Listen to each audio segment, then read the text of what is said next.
I helped my sister raise her son for 7 years, and the night she told me I was never family, he was standing right behind her.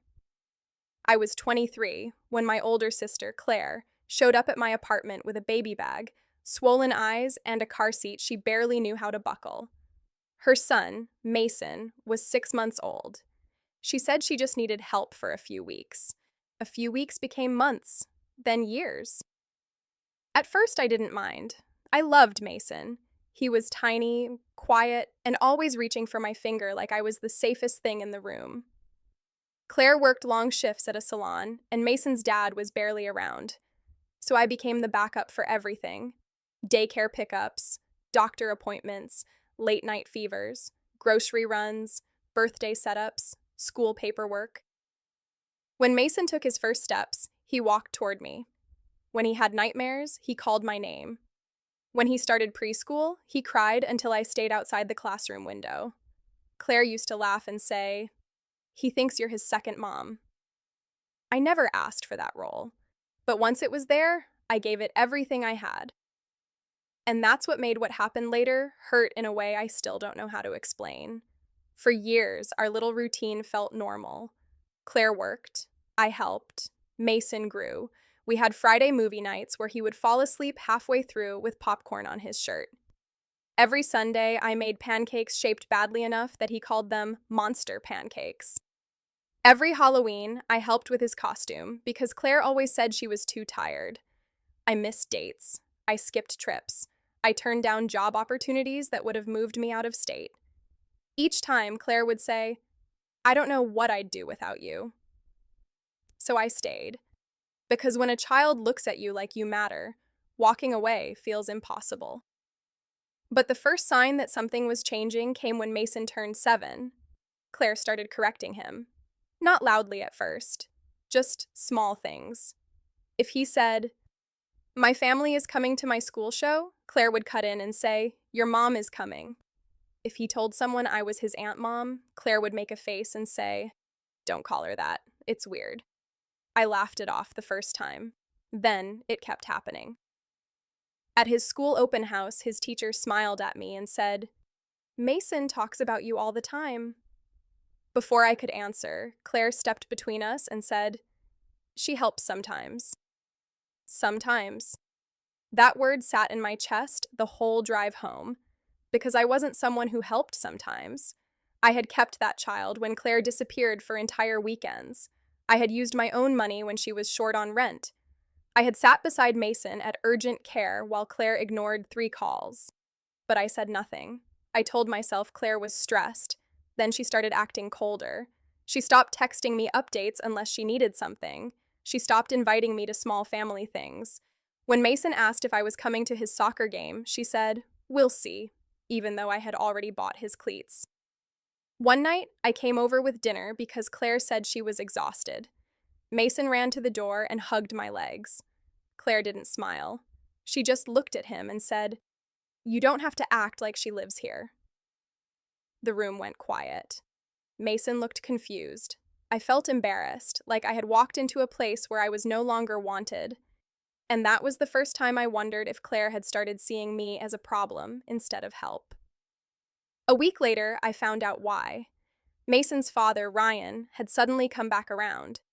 He had missed years of birthdays, ignored school photos, and sent money only when someone pushed him. But now he had a steady job, a new girlfriend, and an interest in looking like a good dad. Claire was excited. Too excited. She started dressing Mason up for visits like they were auditions. She told him to call Ryan dad more often. She started saying things like, "We need to be a normal family again." Again. As if there had ever been a version of normal without me filling in the broken parts. I didn't want to compete with Ryan. I wanted Mason to have as many safe people as possible. But Claire didn't see it that way. She started removing me slowly. First, she changed Mason's emergency contact at school. Then she stopped letting me pick him up. Then she told me Ryan felt uncomfortable with how close Mason and I were. That sentence made my stomach turn. I asked her what that meant. She shrugged and said, "You act like he's yours." I stared at her. I wanted to say, "Only because you kept handing him to me." But Mason was in the next room, humming to himself while building a tower of blocks, so I swallowed it. Then came the school play. Mason had one line. He had practiced it with me every night over video call because Claire kept saying she was busy. He was nervous. He told me, "Don't sit too far back, okay?" I got there early with flowers and a small dinosaur toy in my purse. When I reached the auditorium, Claire was already there with Ryan and his girlfriend. There was one empty seat beside them. Claire saw me, then looked away. I walked over and said, "Hey, I saved time to get here early." She said quietly, "Maybe sit somewhere else." I thought I misheard her. "What?" She smiled tightly and nodded toward Ryan. "We're trying to make this about his parents tonight." His parents. I looked at Ryan, who was scrolling on his phone. He didn't even look up. I sat 3 rows behind them and watched Mason search the audience until he found me. His face changed the second he saw where I was sitting. That was the moment something inside me cracked.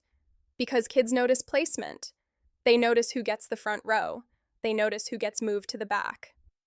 After the play, Mason ran past Ryan and hugged me first. Claire's smile disappeared. That night, she texted me. "We need boundaries." I typed and deleted 10 different replies. Finally, I asked, "What boundaries?" She didn't answer until the next morning. Mason needs to understand who his real family is. I stared at those words for a long time, not because they shocked me completely, because part of me had been waiting for her to say it. The main fight happened 2 days later at our mother's house during dinner. Everyone was there.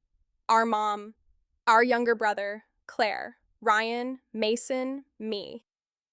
It started over something small. Mason asked if he could come to my apartment that weekend because we had planned to finish a puzzle. Claire said no. He asked why. She snapped, "Because you don't need to be with her all the time." Mason's face fell. I said, "Claire, don't take it out on him." She turned on me fast. "That's exactly the problem. You always step in like you're his mother." The table went silent. I kept my voice low. "I stepped in because you asked me to, for years." Her face went red. Ryan shifted in his chair but said nothing. Claire laughed once, sharp and mean. "You helped, that's it. Don't make it bigger than it was." I felt my hands go cold. Our mom said, "Claire, stop." But Claire didn't stop. She stood up and said, "No, she needs to hear this. Mason is my child. Ryan is his father. You are not his parent. You are not part of our family unit. You were never family in that way." And then she said the line I still hear when I think about that night. "You were just useful."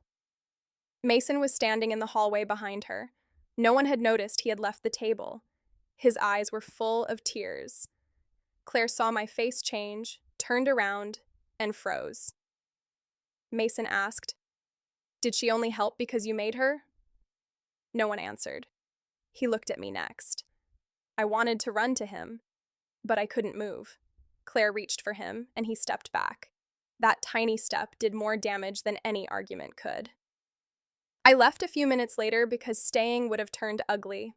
I sat in my car outside my mother's house and cried so hard I couldn't drive. Not because Claire had insulted me, because Mason had heard it. He had heard his own mother reduce 7 years of love, care, and safety into something cold and temporary. After that night, Claire cut me off.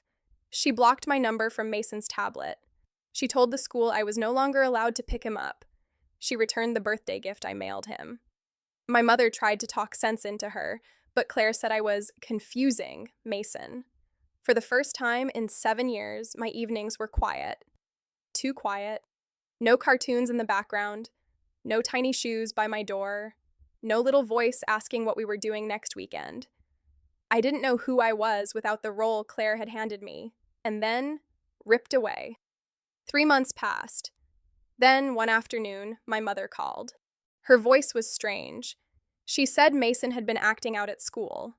Not badly, just withdrawn.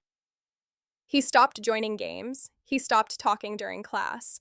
And during a family drawing activity, he drew me outside the house, behind a fence. When the teacher asked who I was, Mason said, That's the person I miss. Claire got called in. For once, she had to sit in a room and hear how her choices had hurt her child. She called me that night from a blocked number. I almost didn't answer. When I did, she sounded tired. She said, "He keeps asking for you." I waited. Then she said, "Maybe you can see him once in a while." Once in a while, like I was a treat, like I was a toy she could take from a shelf when Mason cried enough. I told her no, not because I didn't love him, because I did. And because I loved him, I wouldn't keep entering and leaving his life whenever Claire felt insecure. I told her if she wanted me in Mason's life, it had to be stable, respectful, and clear.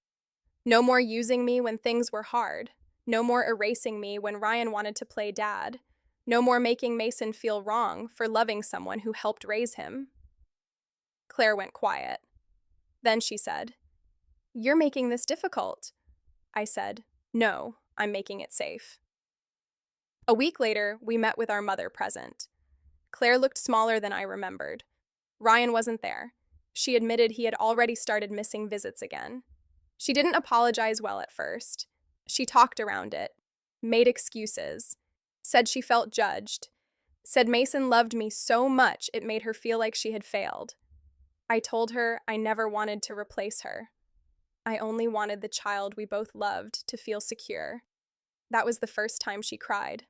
Not loudly, just quietly with her hands over her face. We agreed on boundaries, but not the kind she wanted before. I would see Mason every other Saturday. Video calls once a week. School events only if Mason asked for me. And Claire would never again describe me as temporary in front of him. The first Saturday he came over, he stood in my doorway holding the same dinosaur toy from the school play. He didn't run in like before. He looked careful, like he was afraid the whole thing might disappear again. I knelt down and said, "You can be mad. You can be sad. You can ask me anything." He whispered, "Are you leaving?" I said, "Not because of you." He hugged me so tightly I could barely breathe. Things are different now. I don't drop everything for Claire anymore. I don't pay her bills. I don't rearrange my life every time she panics. I love Mason, but I also learned that love without respect can turn into a cage. Claire and I are civil. We are not close. Maybe one day that changes. Maybe it doesn't. But Mason knows where I stand now. Not in the front row because Claire allows it. Not outside the house, behind a fence. I stand where he can see me.